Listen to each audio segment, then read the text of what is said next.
ಈಗಾಗಲೇ ಚಳಿಗಾಲದ ಅಧಿವೇಶನ ಆರಂಭವಾಗಿದೆ. ಹೊರಗಡೆ ಚಳಿ ಇದೆ, ಆದರೆ ಸದನ ಮಾತ್ರ ತುಂಬ ಬಿಸಿ ಬಿಸಿಯಾಗಿ ಚರ್ಚೆ ಆಗ್ತಾ ಇದೆ. ಪ್ರಮುಖವಾಗಿ ಇವತ್ತು ಸಾಕಷ್ಟು ವಿಚಾರಗಳು ಚರ್ಚೆ ಆಯಿತು. ಅದರಲ್ಲೂ ಕೂಡ 150 ಕೋಟಿ ರೂಪಾಯಿ ಚರ್ಚೆ ಇದೆಯಲ್ಲ, ಬಹುಶಃ ಒಂದು ಹಂತಕ್ಕೆ ಕಾಂಗ್ರೆಸ್ ಮತ್ತು BJP ನಾಯಕರ ನಡುವೆ ದೊಡ್ಡ ಘರ್ಷಣೆಗೆ ಕಾರಣವಾಗಿತ್ತು. ಏನಪ್ಪ ಇದು 150 ಕೋಟಿ ಅಂತ ಹೇಳಿದ್ರೆ, ಈಗಾಗಲೇ ಅನ್ವರ್ ಮನಪ್ಪಾಡಿಯವರು ವಿಜಯೇಂದ್ರ ವಿರುದ್ಧ ಮಾಡಿದ್ದಾರೆ ಅಂತ ಹೇಳಲಾಗಿರುವಂಥ ಆರೋಪಕ್ಕೆ ಸಂಬಂಧಪಟ್ಟಂತೆ ಸದನದಲ್ಲಿ ದೊಡ್ಡ ಕೋಲಾಹಲ ನಡೀತು. ಶುಕ್ರವಾರ ವಿಜಯೇಂದ್ರ ವಿರುದ್ಧ ಪ್ರಿಯಾಂಕ್ ಖರ್ಗೆ ಅವರು ಒಂದು ಗಂಭೀರವಾದಂಥ ಆರೋಪವನ್ನು ಮಾಡಿದರು. ಅನ್ವರ್ ಮನಪ್ಪಾಡಿಯವರು ನೀಡಿದ್ದಾರೆ ಅಂತ ಹೇಳಿಕೆಯನ್ನು ಉಲ್ಲೇಖಿಸಿ ವಿಜಯೇಂದ್ರ 150 ಕೋಟಿ ರೂಪಾಯಿನ ಆಫರ್ ಇಟ್ಟಿದ್ರಂತೆ ಅಂತ ಆರೋಪ ಮಾಡಿದರು. ಇವತ್ತು ಅದಕ್ಕೆ ತಿರುಗೇಟು ಕೊಟ್ಟಂಥ ವಿಜಯೇಂದ್ರ ಸದನದಲ್ಲಿ ದೊಡ್ಡ ಹಂಗಾಮವನ್ನೇ ಎಬ್ಬಿಸಿದ್ರು. ಜೊತೆಗೆ BJP ವರ್ಸಸ್ ಕಾಂಗ್ರೆಸ್ ಅನ್ನುವಂಥ ನೇರ ಸಂಘರ್ಷಕ್ಕೆ ಇದು ಕಾರಣವಾಗಿತ್ತು.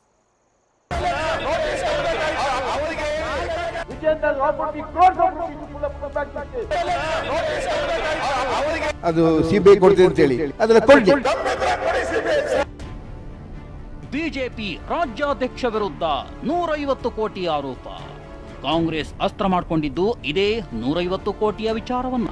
ಮೊನ್ನೆ CM ಸಿದ್ದರಾಮಯ್ಯ ಅನ್ವರ್ ಮಾಣಿಪ್ಪಾಡಿ ಹೆಸರು ಉಲ್ಲೇಖಿಸಿ ವಫ್ ಆಸ್ತಿ ಕಬಳಿಕೆ ವಿಷಯದಲ್ಲಿ ಮೌನವಾಗಿರಲು ವಿಜಯೇಂದ್ರ 150 ಕೋಟಿ ಆಫರ್ ಮಾಡಿದ್ರು ಅಂತ ಆರೋಪಿಸಿದ್ರು.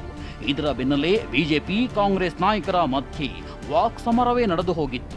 ನಿನ್ನೆ ಅನ್ವರ್ ಮಾಣಿಪ್ಪಾಡಿ ಕೂಡ ಈ ಬಗ್ಗೆ ಸ್ಪಷ್ಟನೆ ನೀಡಿ ಇದರಲ್ಲಿ ವಿಜೇಂದ್ರ ಇಲ್ಲವೇ ಇಲ್ಲ, CM ಆರೋಪವೇ ಸುಳ್ಳು ಅಂತ ಹೇಳಿದ್ರು. 90% ಏನೋ ಹೇಳ್ತಾರೆ ಅದೆಲ್ಲ ಬೇಸ್ಲೆಸ್ ಅವರು. ಯಾಕೆ ಹೇಳಿದ್ರೆ ಈಗ ನಿನ್ನೆ ಹೇಳಿದಾರಲ್ಲ ಅದು CBI ಕೊಡ್ತೀವಿ ಅಂತೇಳಿ, ದಯವಿಟ್ಟು ಅವರಿಗೆ ಸ್ವಲ್ಪ ಅದು ಅಲ್ಪಸಂಖ್ಯಾತರ ಮೇಲೆ ಪ್ರೀತಿ ಇದ್ರೆ ಅದನ್ನ ಕೊಡಿ. ಈ ವಿಚಾರ ಇವತ್ತು ಸದನದಲ್ಲಿ ಗದ್ದಲ ಕೋಲಾಹಲಕ್ಕೆ ಕಾರಣವಾಯಿತು. ಮೊದಲಿಗೆ ವಿಪಕ್ಷ ನಾಯಕ R ಅಶೋಕ್ ವಿಜಯೇಂದ್ರ ಹೆಸರು ಇಲ್ಲದಿದ್ರೂ 150 ಕೋಟಿ ಆರೋಪ ಮಾಡಿದ್ದಾರೆ ಅಂತ ವಿಷಯ ಪ್ರಸ್ತಾಪಿಸಿದರು. ಸಚಿವ ಪ್ರಿಯಾಂಕ್ ಖರ್ಗೆ ಬೇಜವಾಬ್ದಾರಿ ಹೇಳಿಕೆ ಅಂತ ಕಿಡಿಕಾರಿದರು. ನೋಟಿಸ್ ಕೊಡಬೇಕು, ಮಾಡಿಲ್ಲ. ನೀವೆಲ್ಲ ಕಡೆ ನಾನು ಹೇಳುವಂಥದ್ದು ಚರ್ಚೆ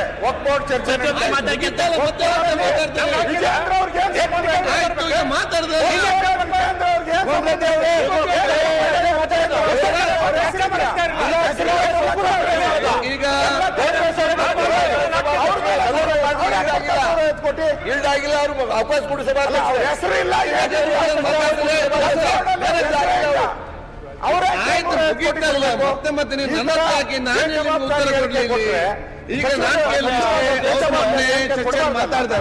ನನ್ನ ಮೇಲೆ ಆರೋಪ. ಬಳಿಕ ವಿಜಯೇಂದ್ರ ಈ ಬಗ್ಗೆ ಸ್ಪಷ್ಟನೆ ನೀಡಲು ಮುಂದಾದರು. ನನ್ನ ಮೇಲೆ CM ಮಾಡಿರುವ 150 ಕೋಟಿ ಆರೋಪವನ್ನ CBIಗೆ ಕೊಡ್ಲಿ ಅಂತ ಹೇಳಿದ್ರು. ನಾನು ಇವತ್ತು ರಾಜ್ಯದ ಮುಖ್ಯಮಂತ್ರಿಗಳಿಗೆ ನಾನು ಮಾತನಾಡಲಿಕ್ಕೆ ಇಷ್ಟಪಡ್ತೇನೆ, ಸವಾಲನ್ನು ಕೂಡ ಹಾಕ್ತಾ ಇದ್ದೇನೆ.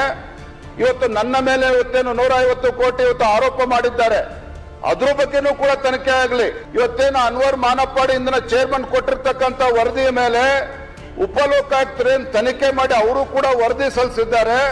ಆ ವರದಿ ಬಗ್ಗೆನೂ ಕೂಡ ಸದನದಲ್ಲಿ ಚರ್ಚೆ ಆಗಿ ಅದನ್ನು ಕೂಡ CBI ತನಿಖೆ ಕೊಡ್ಲಿ.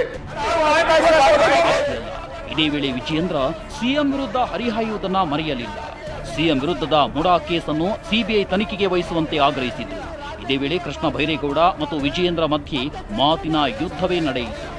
ಹಗರಣಗಳ ಸರಮಾಲೆಯಲ್ಲಿ ಸಿಲುಕಿ ಹಾಕಿಕೊಂಡಿರ್ತಕ್ಕಂಥ ಮುಖ್ಯಮಂತ್ರಿಗಳು ತಮ್ಮ ಕುಟುಂಬವತ್ತು ಮೂಢ ಹಗರಣದಲ್ಲಿ ಒಂದು ನಿಮಿಷ ಮಾನ್ಯ, ನಾನು ಈಡಾಗಿಲ್ಲ, ಮನೆ ಸಭಾಧ್ಯಕ್ಷೀಯ ಭಾಷಣ ಬೇರೆ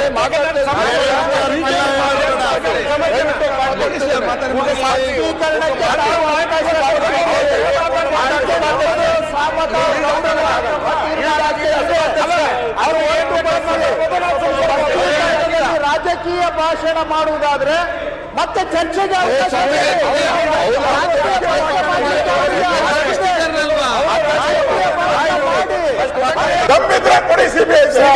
ಇದರ ಬಳಿಕ ಮತ್ತೆ ಸಿಡಿದೆದ್ದ R ಅಶೋಕ್ ದಮ್ಮಿದ್ರೆ 150 ಕೋಟಿ ಆರೋಪವನ್ನ CBIಗೆ ಕೊಡಿ ಅಂತ R ಅಶೋಕ್ ಗುಡುಗಿದ್ರು. ಸಚಿವರು ಬೇಜವಾಬ್ದಾರಿ ಅಂತಾರೆ, ಹೆಸರು ಹೇಳಿದ್ದಾರೆ, ನಾವು ಹೇಳ್ಬೇಕಲ್ಲ. ಇಲ್ಲ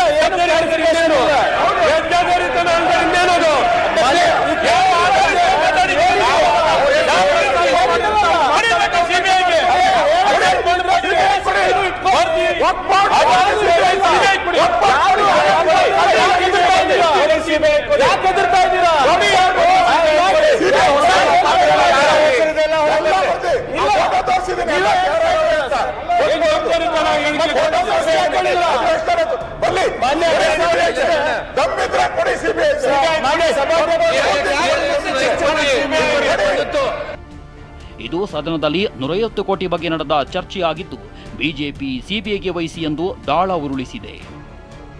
ಬ್ಯೂರೋ ರಿಪೋರ್ಟ್ ಟಿವಿ9.